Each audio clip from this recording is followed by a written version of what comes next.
Welcome to the Healing for Male Survivors podcast. This is a podcast for male survivors of sexual abuse and assault, whether as a child or as an adult. Know that you are not alone and the abuse was not your fault. My name is Mike Chapman. I'm a certified recovery life coach and also a survivor. Let's find hope and healing together. And welcome to the Healing for Male Survivors podcast. I'm your host, Mike Chapman. If you want to join us on future podcast episodes, we often record live. If you want to learn more about how to do so, you can find out at my website, polarlifeconsulting.com/live. And today I've got a topic that is brought on by current events. You may have noticed in the news, this is recorded in end of January 2026, that there was a accusation against Timothy Busfield, Emmy-Award-winning actor, known for Field of Dreams, 30-something, West Wing, among other things, who's also the husband of actor Melissa Gilbert, childhood star from Little House on the Prairie. She's done lots of other acting work as well, and served as president of SEG. Anyway, he had earlier this month an arrest warrant issued for him in New Mexico based on allegations of child sexual abuse involving 11-year-old twin boys while on a TV production set there in New Mexico. Now, I'm not going to discuss the merits of the case. Instead, I want to talk about how the Hollywood community responded to this so far, and then in general, I want to talk about how we should and shouldn't respond when someone we know is accused of child sexual abuse. So with that, Entertainment Weekly reported on January 17th, in a new filing obtained and reviewed by Entertainment Weekly, Busfield's attorneys hit back at New Mexico's motion to hold him for pre-trial detention and provide 75 letters of support for the 68-year-old West Wing alum, written by Gilbert, his wife Melissa Gilbert, and his former 30-something co-stars, Peter Horton and Ken Olin. And I assume the other 72 were written by others in the Hollywood community. They didn't really say. But this reminds me that perpetrators not only groom their victims, but also the gatekeepers and the community at large. You will notice this especially with anyone within the entertainment industry. That seems to be the norm. They strive to keep a spotless record in the eyes of others so that if and when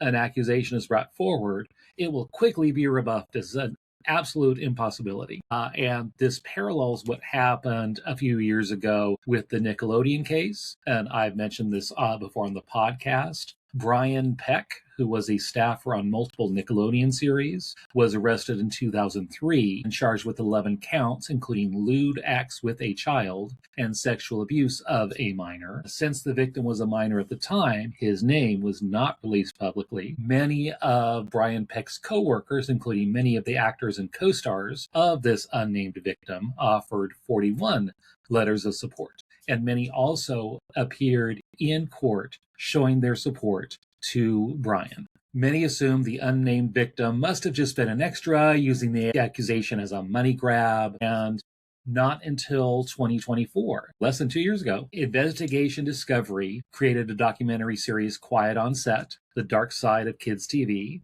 focusing mostly on Nickelodeon. And one of their portions of that docuseries was revealing that it was actually Drake Bell, one of the lead actors of the popular, at the time, Drake and Josh TV program on Nickelodeon. He was the actual victim of Brian Peck. And Bell has described, once he found out about all these letters of support from all of his co-workers, all of his co-stars, fellow actors, just disgusting and unbelievable, particularly noting that some writers were aware of the specific charges and still supported leniency and indicated that they would work with Peck again. After the documentary aired, several of the supporters who wrote letters contacted Drake Bell, one stating, "I was completely lied to and bamboozled by this person, and it was a totally different story that was told to me. I would have never written that letter. I'm so ashamed. Now, I think Melissa Gilbert so far has responded appropriately, staying by her husband during this, though she's been advised by the attorneys involved not to comment further publicly. Melissa Gilbert also has a lifestyle brand, Modern Prairie. You may have seen some of her posts on social media advertising Little House on the Prairie inspired goods and so forth. That brand, that company, Modern Prairie, came out with a very well-worded statement. And I think that's possibly the best response that you might see in this kind of situation when things like this occur. They say, Modern Prairie is aware of recent media reports regarding serious allegations involving a family member of our brand muse, Melissa Gilbert. These allegations do not involve Modern Prairie, our operations, nor our community. Modern Prairie unequivocally condemns abuse in all forms and remains committed to values of safety, integrity, and respect. While these matters are personal and do not directly involve Melissa or the brand, we are respecting the privacy of the family as they navigate a difficult and personal situation. In other words, respect the privacy of the accused and their family without directly supporting him or her, and condemn all abuse in general. You most likely do not know the specifics of the case. And according to research, very, very, very few reports of child sexual abuse are found to be false. Very, very small percent. And keep this in mind when you hear reports. There's a very strong chance that an allegation from a victim might actually be telling the truth. Very strong chance. So keep that in mind when you hear rumors or reports of someone that you may have loved growing up or some actor that you love and want to support. The victim very well, for all intents and purposes, might be telling the truth. So don't jump to the defense of this person being accused, because you could be even further harming the victim in these matters, showing that, and in general, victims are so afraid of coming forward because, especially if it's someone who has any kind of notoriety or fame attached to them or well known in a community, if you come forward, no one's going to believe you, everyone's going to hate you, and it is not being believed as a survivor when you disclose is almost as bad, if not worse, than the abuse itself, feeling that I'm not worthy to tell the truth. And that's why so many survivors wait to disclose their truth before they tell anyone about what happened. Because if I do, will I be believed?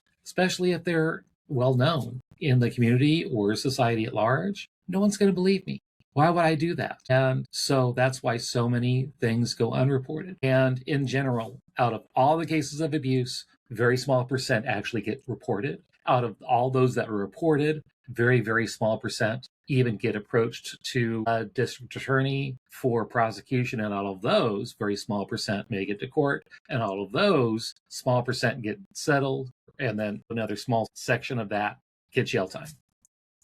So we're looking at little teeny tiny amounts actually go to jail out of all the cases. So it's very discouraging for those survivors who want to come forward, to want to disclose publicly about these allegations, because often they're not believed. Oftentimes, especially if it's a well-known person, society and the public and the police will side with the famous person. Oh, they're just trying to sue them for money. That's all. They're just making this stuff up. And more times than not, it's the opposite. No, stuff really did happen. And I know there's all kinds of generationally sexual impropriety, casting couches, and so forth that have happened in the Hollywood, in the entertainment community for decades, for generations. And it is very cyclical. A lot have been spared by that, but there's a lot that have gone on. I think Hollywood's starting to police that kind of thing a little bit. But yeah, there's a lot of messed up stuff that have happened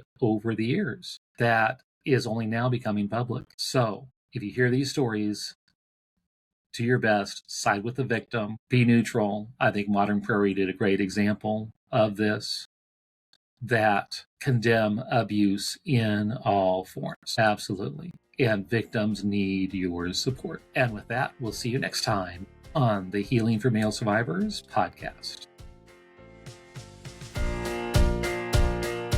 If you would like to learn more about my coaching with Polar Live Consulting, where I provide one-on-one coaching and group coaching, both with a focus on healing for male survivors, reach out to me at polarliveconsulting.com. That is Polar spelled P-O-L-A-R. I would love to hear from you. I want to hear your story. If you would like your story featured on this podcast, contact me via my website.